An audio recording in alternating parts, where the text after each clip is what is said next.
네, 붙여서 앉아보죠.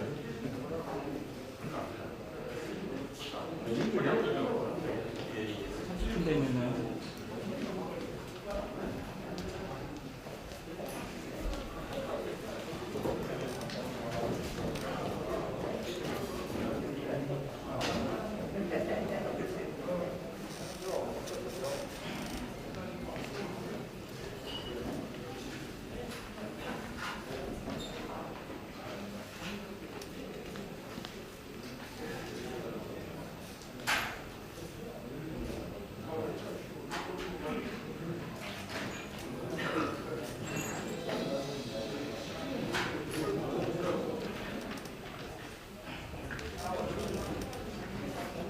네, 부모님.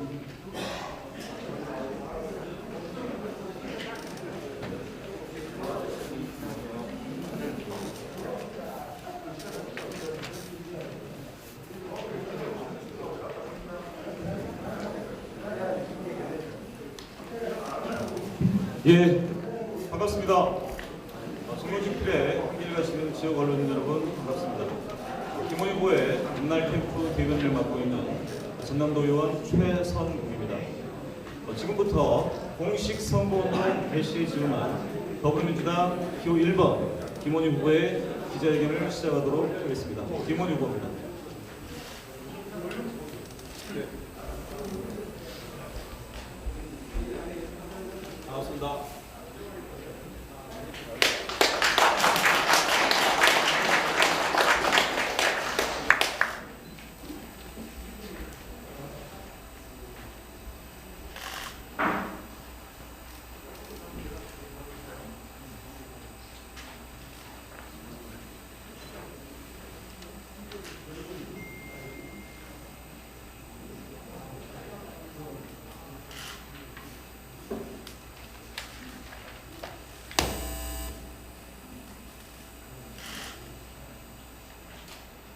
유달산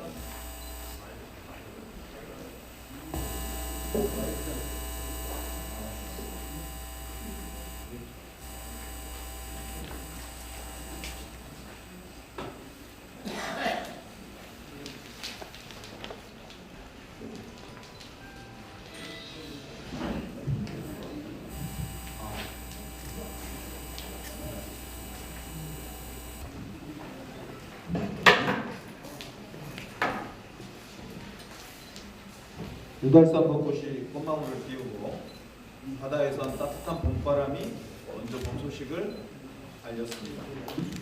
그러나 출래불사춘, 봄이었지만 봄 같지 않다는 말이 그대로 실감되는 지금입니다. 코로나19로 인해 시민 여러분의 마음이 염려와 걱정으로 가득하다는 걸 잘 알고 있습니다. 먼저 네 번째 환자가 또 발생했다는 소식에 마음이 무겁습니다. 지난 3월 30일 저는 전남 중소기업진흥원과 전남 신용보증재단에 다녀왔습니다. 하루 800에서 900명의 소상공인과 자영업자들이 찾는 모습을 보면서 강한 책임감을 느꼈습니다. 목포 시민들의 안전과 민생을 최우선 과제로 삼고 코로나19 해결에 집권여당 민주당의 모든 힘을 모으겠습니다. 인사드립니다. 더불어민주당 목포시 국회의원 후보 김원희입니다.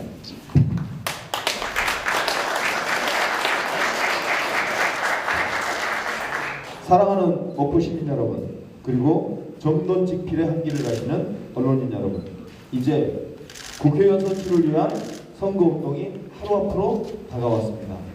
이제 선거는 시민 여러분들께서 촛불로 세운 문재인 정부가 탄생하고 처음 실시되는 국회의원 선거입니다. 문재인 정부의 개혁 완성과 민주개혁 세력 정권 재창출을 위한 마지막 숙제가 지금 우리에게 주어졌습니다. 목포가 전국적 관심을 받는 이유도 바로 그 때문입니다. 우리의 선택이 더불어민주당을 중심으로 민주개혁 세력이 하나로 뭉쳐 정권 재창출의 기반을 만들 수 있느냐를 판단하는 중요한 잣대가 되기 때문입니다. 새로운 목포, 나라다운 나라를 위해 더불어민주당과 김원희는 반드시 승리하겠습니다. 사랑하는 목포 시민 여러분, 이제 봄날 캠프에서 희망의 꽃을 피우려 합니다. 우리가 새로운 목표에 대한 희망을 가질 수 있는 것은 행동하는 양심들이 모여 만든 민주당이 있고 대한민국 역사상 처음으로 평화적 정권 교체를 이룬 김대중 대통령이 계셨기 때문입니다. 또한 목표를 위해 묵묵히 땀을 흘려온 수많은 선배님들이 계셨기 때문입니다. 그분들의 노력이 헛되지 않도록 김원희가 반드시 새로운 목표를 만들겠습니다. 시민 여러분, 문재인 정부가 탄생하고 목포는 다시 한번 새로운 목포의 가능성을 보았습니다. 해경 서부정비창, 수출식품 수출단지, 수산식품 수출단지, 해상풍력 배후단지. 문재인 대통령께서 목포 공약으로 약속하고 이낙연 전 총리가 실현한 사업들입니다. 민주당 한길을 걸어온 김원희가 문재인 대통령의 목포 발전 약속을 김용록 전남지사님과 김종식 목포시장님과 함께 더 크게 마무리하고 반드시 희망의 꽃을 틔우겠습니다. 사랑하는 목포 시민 여러분, 존경하는 더불어민주당 당원 동지 여러분, 목포의 변화를 기대하는 그 간절한 바람이 김원희의 압도적이고 흔들림 없는 여론조사 1위로 나타나고 있습니다. 더욱 어깨가 무겁습니다.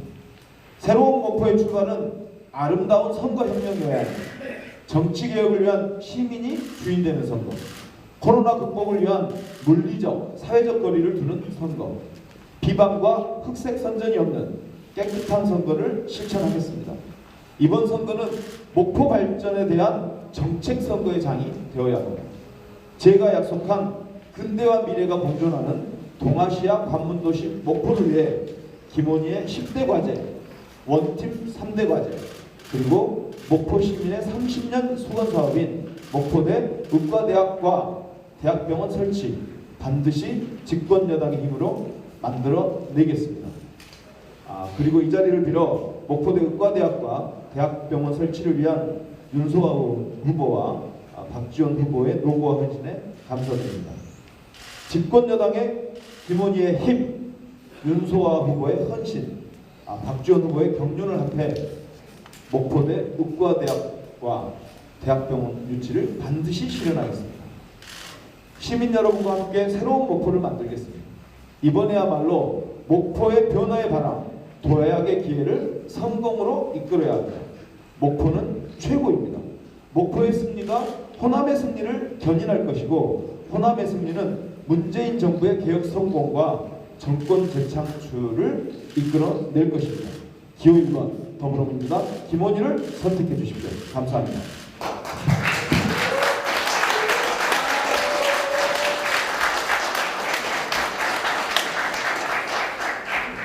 지금부터 간단한 질의응답 시간을 갖도록 하겠습니다. 기자님들께서는 손을 들고 최정입니다. 최정입니다. 일단 이번에 최근에 있었던 일에 대해서 여론이 궁금하고요. 지난 지방선거 때는 민주당에서 선대위가 시장선거에 꾸려가지고 그만큼 목포에 큰 부분을 줬습니다. 이거는 사실상 목포가 이번 후보도 이야기 말씀하시지만 목포 자체가 민주당의 대한민국의 심장입니다. 그런데 이번에 이낙연 위원장께서 순천에서 추적했다는 것은 우리가 봤을 때는 이 목포의 비중을 좀 덜 준 거 아닌가 이런 생각이 들고요. 그리고 향후에 지금 논란이 있기 때문에 기본 후보한테도 힘을 실어주기 위해서 이거는 분위기가 와야 된다고 생각합니다. 이거에 대해서 어떻게 생각하십니까? 사실은 저희가 기자님 여러분께 진실을 말씀드리면 목포 방문이 계획되어 있었습니다. 그런데 당일 아마 최근에 발표된 그 재난 기본소득에 대해서 4인 기준으로 100만 원씩 1,100만 세대 소위 소득 70%까지 주는 결정이 이루어졌잖아요. 며칠 전에. 근데 그 전날 당정청 회의가 당정청 회의를 통해 최종 조율하는 시간이 아마 그 순천 오는 날 갑자기 긴급 당정청 회의가 잡힌 모양이에요. 그래서 이해찬 당대표가 원래는 참석하시면 됐었던 일인데 최근에 이해찬 대표가 과로로 쓰러지셨잖아요. 그 바람에 아마 공동 선대위원장인 이낙연 선대위원장께서 급하게 그 당정청 회의를 가시기로 되면서 보선 일정과 목표 일정이 취소됐습니다. 그래서 마무리가 원래 목표였거든요. 그러니까 전북의 남원 거쳐, 정읍 거쳐, 순천 거쳐, 보선 거쳐 목포로 와서 목포에서 사실은 다른 일정들, 그러니까 이런 얘기 해도 되나?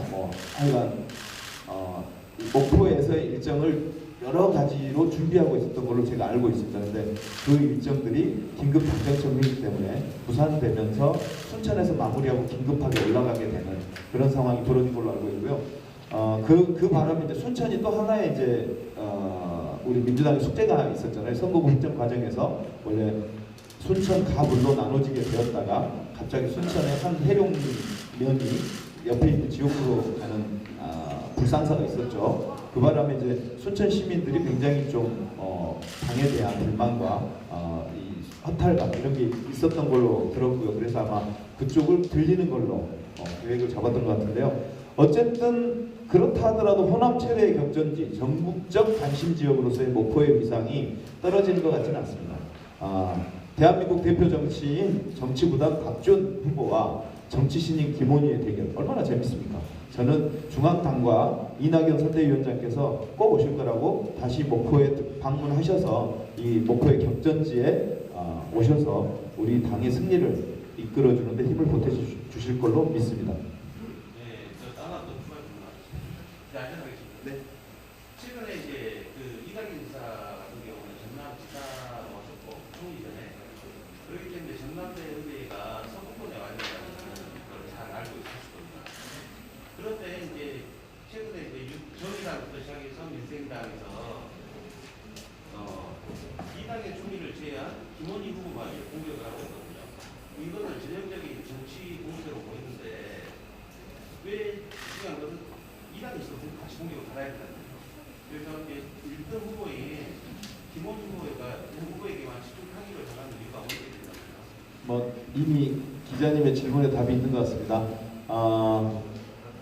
원래 항상 앞선 사람은 그런 고독한 길을 가는 법이죠. 그래서 그 1위 후보로서의 그런 비판과 공격은 제가 감내할 생각입니다. 제가 마땅히 제가 짊어져야 될 짐이라고 생각하고요. 제가 즐겁게 그 비판과 그런 공격을 받아들이도록 하겠습니다. 그리고 이낙연 어떤 의도로 그렇게 하고 계시는지는 제가 굳이 제가 설명할 필요는 없을 것 같고요. 오히려 저를 비판하고 있는 분들, 그 후보들께 여쭤보는 게 답일 것 같습니다. 저는 다만 저의 김원희 얘기를 가겠다는 걸 말씀드립니다. 네, 아까 답변은 안 해주시겠는데 이낙연 선대위원장에 대해서 이 부분에 대해서 이제 같이 공격이 들어와야 되는데 그쪽에서 공격을 안 하는 이유가 있습니다. 그거는 그쪽에 질문하시는데 왜 안 하시는지 그 후보님들께 질문하시는 게 정답일 것 같습니다. 저는 제가 굳이 그 질문에 대해서는 제가 대답할 처지나 위치가 아닌 것 같습니다. 죄송합니다. 네,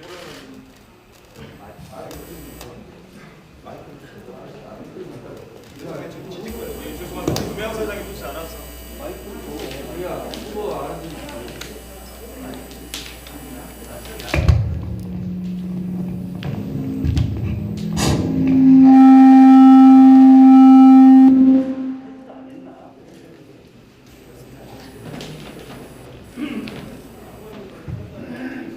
이거 갖다 드려. 이게 안 돼. 떴어. 네, 됐습니다. 소리 조금만 줄여주세요. 네, 감사합니다. CNN 21 해병남입니다. 네. 저는 최근 여론조사에서 좀 묻고 싶습니다. 네네. 지금 최근에 중앙일보 조사 결과 보면 김원희 후보 42.2%, 박규환 후보 11.2%, 한 10%의 차이 나고요. 더군다나 정당 지지율에서 민주당이 압도적으로 지금 그 지지율이 많이 나온 걸로 저는 또 보고 있습니다. 그 26일자 MBN에 그 발표 결과 보면 김원희 40.2%, 박규환 29.5%입니다. 한 10여 프로 차이가 나는데요. 이런 데다가 최근 우리 모 지역 언론사에서 그 여론 지지조사를 한 결과 보면 이보다 훨씬 차이가 많이 나는 걸로 나타났습니다. 그래서 이와 같은 추세가 앞으로도 계속 이어갈 것인가, 우리 김홍영 후보의 답변을 좀 듣고 싶습니다. 항상 이런 질문 나올 때 정답은 여론조사에 일희일비하지 않겠다는 정답이죠.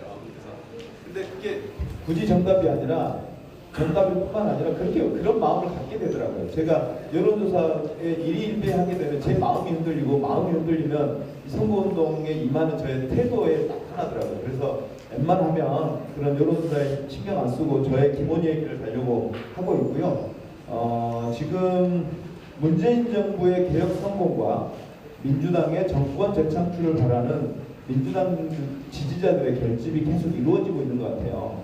특히나 이제 컨벤션 효과라고 그러죠. 그러니까 민주당 경선이 이제 굉장히 좀 치열하면서도 그래도 다른 지역과는 다르게, 광주나 전남의 다른 지역과는 다르게 아주 깨끗하게 잘 마무리가 됐거든요. 목포 지역 같은 경우는. 그러면서 아마 컨벤션 효과가 좀 뚜렷하게 나타나는 것 같아요. 그래서 그런 어떤 한 측면에서 민주당 지지자들을 결집시켜내는데 김원희가 최선을 다하겠다, 이런 말씀 하나 드리고, 두 번째로는 아마 목포 시민들의 그 변화의 바람 때문인 것 같아요. 뭐냐면 새롭고 젊고 유능한 사람을 바라는, 그래서 그 사람이 새로운 목포를 만들어 나가는 인구 교대의 요구, 역할 교대의 요구가 굉장히 큰 것 같아요. 그러니까 그동안 우리 지역을 지켜오셨던 박전 대표님, 박지원 후보님의 역할, 윤소아 후보님의 역할 굉장히 크고 잘해 오셨는데, 이제는 목포의 좀 더 새로운 변화, 그리고 획기적 도약의 기회를 성공으로 이끌어낼 수 있는 획기적 변화를 이끌 수 있는 사람으로 좀 새롭고 전문 후보, 그리고 민주당 집권 여당의 힘을 끌어올 수 있는 후보로서 김원희를 선택하고 있는 거 아닌가라는 분석입니다. 네.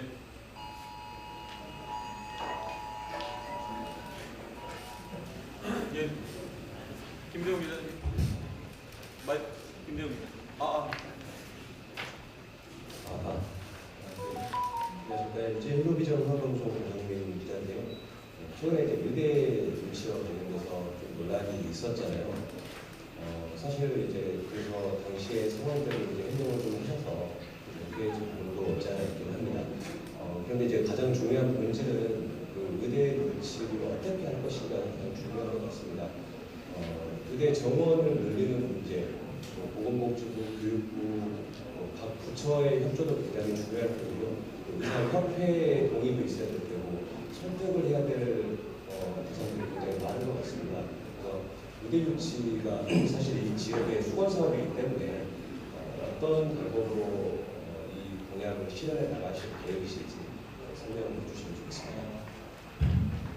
우선 그동안 목포대 의과대학 및 대학병원 설치를 위해 노력해 오신 윤서 후보님과 박지원 후보님의 노고와 헌신에 감사드립니다. 사실 김원희는 첫 출마라 김원희가 공약을 내던 건 처음이에요. 그렇지만 목포대 의과대학과 대학병원 설치는 우리 민주당의 꾸준한 공약이었습니다. 기억하시겠지만, 그렇죠. 우리 전에 우리 민주당 후보님이셨던 분의 공약이 있고, 그 전에 공약이 또 있습니다. 그리고 우리 목포 지역, 목포 시민들의 오랜 염원이기도 했습니다. 그래서 저는 이 공약을, 저는 목포 시민들의 염원을 받아 안겠다고 하는, 우리 염원을 받아 안고 실현하겠다고 나선 후보들이, 각 당 후보들이 함께 이걸 공동 공약으로 대체적으로 지금 다 공약이 같거든요. 그 공약 관련해서. 그래서 공동 공약화하고 세 명이서 공동 실천 서약 같은 걸 한번 해보면 어떨까라는 생각을 갖고 있습니다. 그래서 예를 들어서 아까 제가 초대에 말씀드렸지만 김원희가 갖고 있는 집권여당의 힘, 그 다음에 윤수아 후보가 갖고 있는 그동안의 헌신과 그 노력의 결과, 그리고 우리 박지원 대표님이 갖고 있는 노련함과 그 다음에 경륜, 이런 것들을 합해서 공동으로 이 사업을 만들어내기 위해서 힘을 합하면 어떨까라는 생각입니다. 이거는 정당의 어떤 이해관계 혹은 유분리를 뛰어넘는 목포 시민들의 오래된 영혼이기 때문에 이런 문제 관련해서는 힘을 합쳐서 같이 가는 게 옳지 않을까라고 생각하고 그 제안을 사실 그저께 그 제안을 드렸죠. 네. 이 정도는 좀 답변이 됐을지 모르겠습니다. 그리고 실무적으로는 기술 실무적으로는 몇 가지가 좀 더 남았습니다. 일단은 교육부에서는 좋은 영역 보고서가 나왔죠. 한국보건사회연구소에서 영역 결과가 나왔는데 굉장히 BC 분석도 좋고, 그 다음에 고용 유발 효과도 좋고, 그 다음에 생산 유발 효과가 아주 좋은 걸로 나왔어요. 근데 이거는 교육부 거예요. 그래서 복지부가 의대 정원을 확대해 줘야 되거든요. 그래서 그 정원을 의대 확대 정원을 이제 교육부에 넘기면 교육부는 그 정원을 어느 대학에 증원을 줄 건지 아니면 대학을 신설하는 방향으로 갈 건지를 이제 교육부에서 정하게 되는데 이제 아까 기자님 말씀하신 대로 복지부에서 그걸 넘기는 게 난관이에요. 그거를 해내야 되는데 최근에 이제 박능호 장관의 답변이 꽤 긍정적이고 유의미한 답변들이 좀 있어서 그나마 기대를 갖고는 있지만 쉽지는 않습니다. 솔직히 얘기하면 아까 얘기한 의사협회의 반발과 의료계의 어떤 현황 이런 것들을 종합적으로 판단해서 이제 복지부에서 결론을 내릴 텐데 그 결론을 내리는 과정에서 어쨌든 우리가 갖고 있는 모든 힘을 총동원 해서 복지부를 설득하는 과정 이게 선결돼야 될 것 같습니다.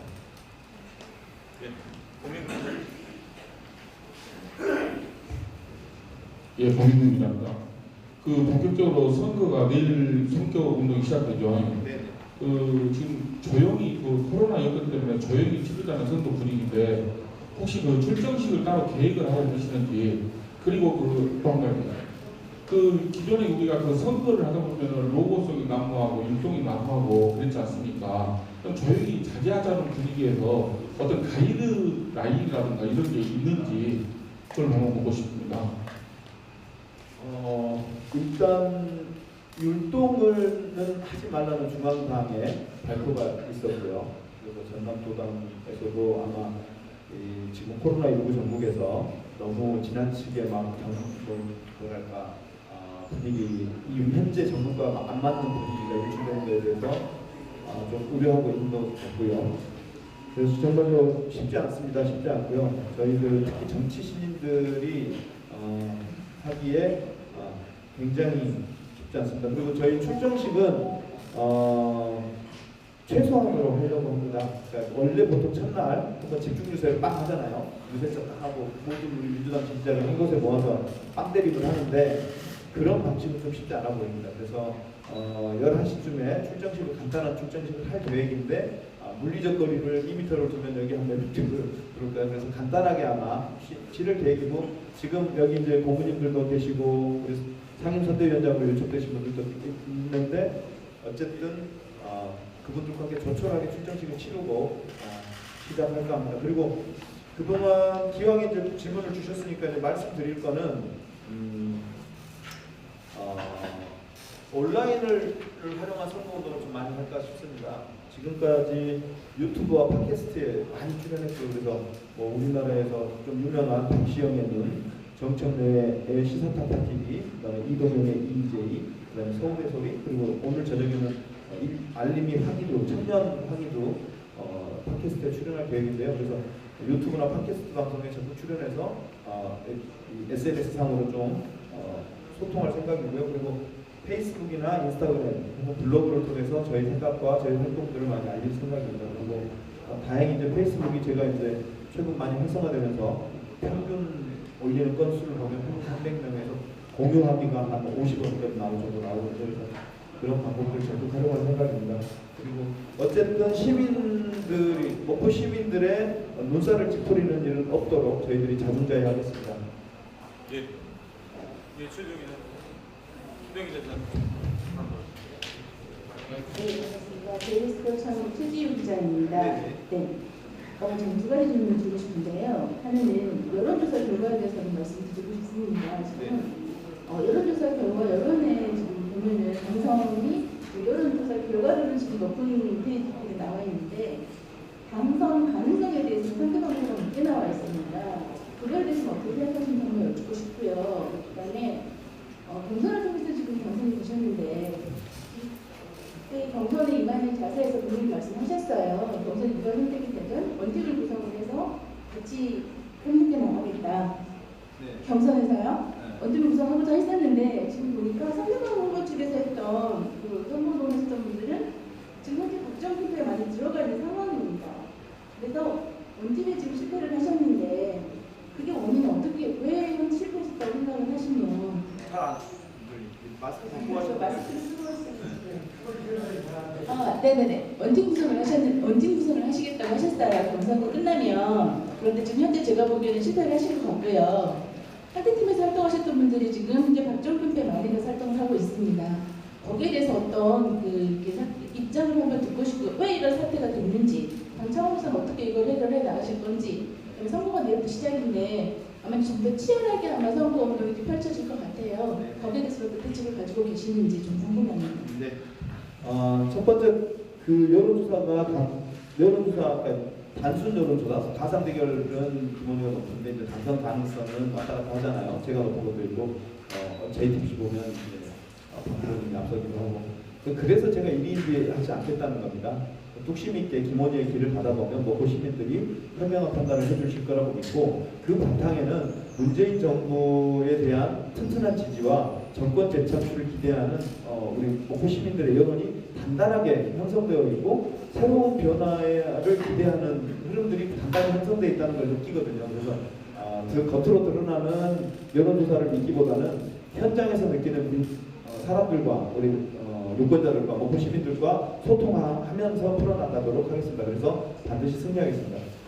두 번째로는 원팀 말씀하셨는데 박주원 캠프에 어떤 분들이 가셨는지 저는 잘 모르겠는데요. 여기 계신 선거가 끝난 이후에 최소한 민주당을 지켜오셨던 분들 30여 년 이상 민주당의 뿌리와 원류가 되셨던 분들은 다 오셨습니다. 그리고 이제 이른바 민주당 고문단들인데 여기 계신 백광훈 의장님, 이원식 의장님, 그다음에 우리 이춘우 목님, 그다음에 우리 김 선배님, 그다음에 이수경 선배님, 이주성 선배님, 그다음에 다 오셨고요. 이순 선배님. 어쨌든 우리 당의 원류이자 뿌리이셨던 분들은 다 오셨고요. 그리고 지난번에 시도의원 20여 분이 김원희 원팀전을 하신다고 그러셨잖아요. 시도의원들은 김원희를 당선했고 그 과정에서 무소속으로 있었던 정영수 의원과 그다음에 이재용 부의장까지 합류하면서 보다 커졌다는 민주당보다 원래 민주당이 가졌던 힘보다 더 커진 힘을 발휘하고 있고 또 박수경 단장님이나 이런 분들이 영입되면서 좀 더 큰 우리 선거대책기구를 구성할 수 있었다는 말씀드리고요. 그래서 동협위원장, 운영위원장까지 포함한 우리 이제 전체 회의를 한번 가졌습니다. 언론에 공개하지 않고 저희들만의 당 행사로 간단하게 치렀는데요. 어쨌든 그런 힘들을 갖고 있고요. 일부 이제 모 후보님을 도왔던 일부 이제 분들은 개별적 선택을 하셨겠죠. 그래서 그 문제에 대해서는 저는 당의 원팀을 주장한 거니까요. 민주당 원팀을 주장한 거니까 또 개인적 그런 분들의 개인적 선택은 뭐 존중할 생각입니다. 예. 김병입니다.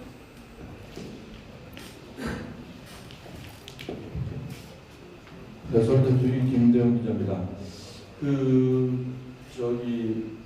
아까 이전 기자 질문이 있었기 때문에 약간 겹치긴 한데요. 워낙 어제 이전으로 해서 뜨거운 공방이 계속 이루어지기 때문에 순천하고의 목포의 의대 유치 관련해서 질문을 한번 드리겠습니다. 우리 후보님이 이제 국회에 진출을 하시게 되더라도 일단은 순천에 있는 예상되는 진출을 할 거라고 예상되는 그쪽 후보도 마찬가지로 집권 여당이에요. 그러면 이제 앞으로의 어떤 같은 집권 여당으로서 서로 지역에 대한 유치 부분에 있어서 특별한 어떤 대안이나 어떤 방안이 충분히 있어야 될 것 같은데요. 이런 부분에 대해서 어떤 세우고 계신 부분이 있으신지 이런 부분 말씀해 주시고요. 그 다음에 아무래도 이제 목포 시민들은 이 의대 유치에 관련된 부분에 있어서는 상당히 관심도가 높습니다. 그래서 이 부분에 있어서 어느 정도 지금 현재 진행되고 있는지 이 부분에 대해서 혹시 아까 말씀하신 거 외에 또 아시고 계시는 부분이 있으신지 지금 현재 진행되고 있는 부분 말씀입니다. 예, 그거 좀 말씀해 주십시오.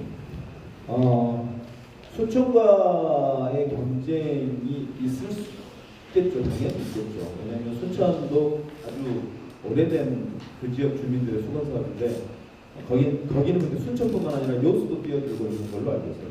전남권은 약간 분위기가 서로 유치하겠다고 하는 도시들이 나눠져 있는 반면 우리 서남권은 목포로 딱 묶여 있는 거잖아요. 그죠? 그래서 그런 부분에 대해서 저희가 조금 더 유리한 지점이 있는 거 아닐까 싶고요. 또 이제 그 후보들의 면면을 보면 누가 이제 어떤 분이 국민들의 선택을 받아서 이제 여의도로 입성하게 될지 모르겠습니다만은 후보들의 면면을 보면 당정청을 두루 거치면서 그곳에 인맥의 뿌리를 둔 민주당 후보들이 몇 명인가요? 거의 대부분 검사 출신들인가 그런 것이죠. 저쪽 동쪽은. 그리고 다른 후보들의 면면을 보면 김원희의 경력과 비교해 보시면 알겠지만 중앙당과 국회와 청와대와 중앙정부의 두루 깊은 인맥, 넓고 깊은 네트워크를 갖고 있는 사람은 사실 김원희가 가장 유리하죠. 그래서 사실 들어가자마자 이제 1년차부터 연습이 없잖아요. 국회의원은 연습이 없어요. 들어가자마자 자기 역할을 해야 되는데 그 역할에서 김원희가 스타트하는 지점에서 그런 네트워크를 활용한다면 좀 더 유리한 지점이 있지 않을까 싶은데 보다 여기에서 좀 더 근본적으로 생각해야 될 건 뭐냐면 아직 중앙정부, 아까 두 번째 질문하고도 연결되는 건데 아직 중앙정부의 입장이 최종 정리가 안 됐습니다. 복지부에서 의과대학 즉 인원을 증원하겠다라는 입장이 안 정해졌어요. 그걸 그걸 전남해주겠다 또 안 정해져 있어요. 그래서 첫 번째로 우리가 껴야 될 힘은 전남이 힘을 합쳐서 일단 첫 번째로는 의과대 증원을 만들어내야 돼요. 그거는 아마 협력을 해야 될 거예요. 동쪽하고 서쪽, 그죠? 그리고 두 번째, 그것을 증원된 의과대 증원을 그걸 가져가겠다고 하는 이게 전국적으로 아마 경쟁이 벌어질 거예요. 지방만, 부산대, 의대가 있는 데는 다 거기 우리 몇 명 더 주라 이렇게 붙을 거 아니에요. 강원도도 지금 뭐 심각하잖아요. 뭐 의사 문제가. 이러저런 지방끼리의 경쟁이 붙을 텐데 그걸 전남으로 끌어오는 경쟁을 해야 돼요. 일단. 그래서 그럴 때는 힘을 합쳐야 되는 거죠. 그리고 그것이 다 이루어지면 이제 동서 간에 이제 경쟁이 본격적으로 벌어지겠죠. 그러니까 일단은 힘을 합할 건 합하고 경쟁할 건 경쟁하는 그런 구도를 만들어내야 되고 그 문제에 대해서 소병철 후보와 상당 부분 일단은 힘을 합하자. 전남으로 끌어올 때까지는 이런 문제까지는 얘기를 좀 했습니다. 예. 대답이 되셨나요? 예, 오늘 너무 열띤 토론이었던 것 같습니다. 장시간 너무 고생하셨습니다. 김웅훈 인사. 이렇게 열띠게 질문을 받아본 게 어느 쪽인지 모르겠습니다. 이게 지금 우리 목포 시민들의 열망을 우리 지역 언론들이 대변해주고 있을 거라고 생각합니다. 질문이 또 있어요? 예, 박영화 기자님. 예, 마지막으로 질문.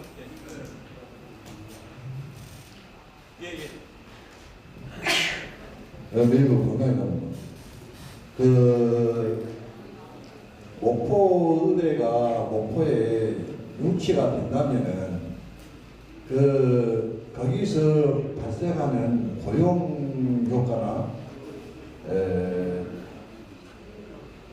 생산되는 그런 부분에 있어서 고용 효과 창출이 얼마나 될 것인가, 간접 고용과 직접 고용이 얼마나 될 것인가에 대해서 말씀 한번 해주십시오. 2018년 7월에 교육부에서 한국보건사회연구원에 이제 영역 발주를 해서 작년 12월에 그 결과가 나왔습니다. 그 결과에 따르면 고용유발 효과는 직접 고용효과 4,714명, 그 다음에 간접 고용효과가 18,642명 해서 총 23,355명의 고용유발 효과가 있을 거다라고 예측이 됐고요. 그 다음에 생산유발 효과는 2조 4,355억 정도인데 직접 생산 효과는 9,438억, 그 다음에 간접 생산 효과는 1조 4,897억 정도로 예측된다고 한국보건사회연구원의 용역 결과는 나와 있습니다. 근데 이거는 예측이니까요. 이게 실제 이렇게 하는 거는 좀 더 진행되는 과정을 보면서 아마 예전에 보면 PC 분석, 저도 이제 서울시라든가 뭐 이렇게 일해 보면 PC 분석부터 시작해가지고 생산유발 효과, 그다음에 고용 효과 이런 게 조금씩 변하더라고요. 그래서 그거는 계속 우리가 관심 갖게 지켜보면서 생산성이 있다라고 하는 것을 계속 입증해내면 되는 거니까 그런 과정을 거쳐 나가겠습니다. 또요? 예, 그럼 마지막으로 말씀해 주시죠. 마지막으로. 이걸 주제하고 그냥 나. 예. 간단하게 하나만. 어제 박지원 후보님께서 어제 기자회견도 했습니다. 근데 목포 의과대학 유치 부분 가지고 말씀을 간단하게 드리겠습니다. 지금 현재 목포 시민을 운영하고 있다. 목포 시민을 기망하고 있다. 지금 그런 식으로 이야기가 나오고 있는데 거기에 대한 해명과 아니면 또 앞으로 지금 대응 자체가 어떻게 되는 거 하고 있는지 그런 부분, 동영상 부분, 지금 사진 부분, 페이스북에서 말도 많이 나오고 그러는데 그런 부분에 대해서 답변을 간단하게 해주십시오. 동남권 의대 유치에 동의했다는 말은 전혀 사실이 아닙니다. 어제 KBS 라디오에 출연해서 제가 직접 설명드린 내용도 있고요. 그 내용을 저희가 보도자료를 넣으면서 첨부한 동영상도 이제 보셨을 거라고 믿습니다. 그리고 우리 이제 봄날 캠프의 대변인 최성욱 부의원님은 보도자료를 다 보셨을 텐데요. 명백히 사실이 아니라는 점을 이 자리에서 밝혀드리고요. 그 다음에 우리 박주현 대표님께서 걱정해 주셔서 감사합니다. 그러니까 김원희 후보가 정치신인 김원희가 실수하는 문제에 대해서 이렇게 걱정해 주셔서 감사하고요. 그런 실수가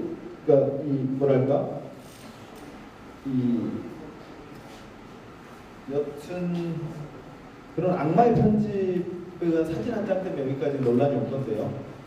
저는 그런 선거운동 방식은 이제 좀 바뀌어야 되는 거 아니냐. 그래서 제가 기자회견문에도 밝혔지만 학색 선전이나 비방이나 이런 게 아닌 정책 경쟁을 위한 깨끗한 선거를 치러냈으면 좋겠고요. 이 자리를 빌어서 다시 한번 말씀드립니다. 동영상을 보신 기자님들은 다 아시겠지만 동남권 의대 유치에 대해서 동의하지 않았고 제가 이낙연 총리님께 저는 이 동남권 의대 유치에 대해서 그 현수막 아래서 제가 사진 찍을 수 없습니다. 저에게 대해서 동의할 수 없기 때문입니다. 라고 말씀드렸고 우리 이낙연 선대위원장께서도 충분히 이해한다라고 웃으면서 고개 끄덕끄덕하면서 충분히 이해한다고 그러면서 행사가 마무리됐거든요.